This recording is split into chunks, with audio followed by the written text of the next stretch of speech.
সারাদিনে আর কোনো আমল করতে পারি আর না পারি, এই আমলটা সজ্ঞানে বিশেষ কোনো বিপদ আপদ মুসিবত না হলে আমি আলহামদুলিল্লাহ এই আমলটা কখনো ছাড়ি না, প্রতিদিন করি আলহামদুলিল্লাহ। আজকেও শুরুতেও এই আমলটা আমি করে নিয়েছি। এই আমলটা আমরা অনেকে জীবনে আজকে প্রথম শুনেছি। আল্লাহ নবী সাল্লাল্লাহু আলাইহি সাল্লাম যে বলেছেন, সকালে পড়লে সারাদিন, সন্ধ্যা পড়লে সারা রাত, রাতে শোয়ার সময় পড়লে, বিশেষ করে রাতে মানুষ ঘুমন্ত অবস্থায় নানা রকমের ক্ষয়ক্ষতির আশঙ্কা থাকে।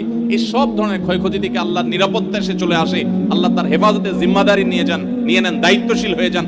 সবকিছু থেকে যথেষ্ট, সবকিছু থেকে আল্লাহ তাআলা তাকে নিরাপদ করে দেন। এই বিশ্বাস, এই ইয়াকিন নবী সাল্লাল্লাহু আলাইহি ওয়াসাল্লামের কথার প্রতি আমাদের আছে না নাই?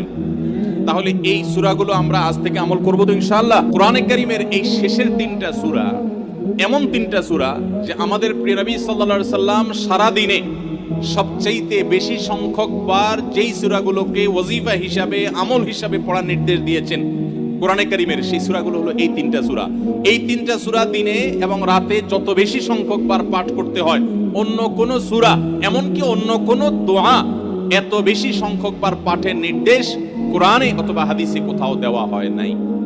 তাহলে এই তিনটা সূরার মর্যাদা, এর কি মর্তবা, এর কি বৈশিষ্ট্য, এর কি মাহাত্ম্য আছে সেটা বুঝবার জন্য আর কিছুর প্রয়োজন নাই। এই একটি কথা যথেষ্ট যে দিন এবং রাত 24 ঘন্টার ভেতরে কোরআনে কারীমের এই শেষ তিনটা সূরা, সূরা ইখলাস, সূরা ফালাক, সূরা নাস, এগুলোকে যত বেশি সংখ্যক বার নবী সাল্লাল্লাহু আলাইহি ওয়াসাল্লাম পড়ার নির্দেশ দিয়েছেন, তিনি নিজে পাঠ করতেন, এত বেশি সংখ্যক বার অন্য আর কোন দোয়া, আর কোন সূরা, আর কোন আয়াত, আর কোন কিছু পাঠ করার নির্দেশ আমাদেরকে কোরআন হাদিস দেয় নাই।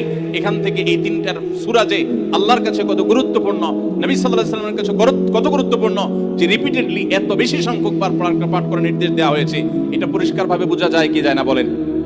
সময় তো ভাইরা আমার, সূরা ইখলাস, সূরা ফালাক, সূরা নাস, এই তিন সূরা দিন এবং রাত সব মিলিয়ে আমাদের প্রিয় নবী সাল্লাল্লাহু আলাইহি ওয়াসাল্লাম তিন জায়গায়, তিনি তিন সময় এই সূরাগুলো পাঠ করতেন। একটা হলো সকাল এবং সন্ধ্যায়। সকাল এবং সন্ধ্যায় নবী করিম সাল্লাল্লাহু আলাইহি ওয়াসাল্লাম তিন কুল পড়তেন। এটাকে সংক্ষেপে বলা হয় তিন কুল। যেহেতু তিন সূরার শুরুতে কুল শব্দটা আছে, এই জন্য সংক্ষেপে বলা হয় তিন কুল। এই তিন কুল, ইখলাস, ফালাক, নাস, এই শেষের তিনটা সূরা কোরআনের, এই তিনটা সূরাকে আমাদের প্রিয় নবী সাল্লাল্লাহু আলাইহি ওয়াসাল্লাম সকাল সন্ধ্যায় পড়তেন। একটা টাইম পাইলাম, কোন টাইমে পড়তেন? সকাল এবং সন্ধ্যায়।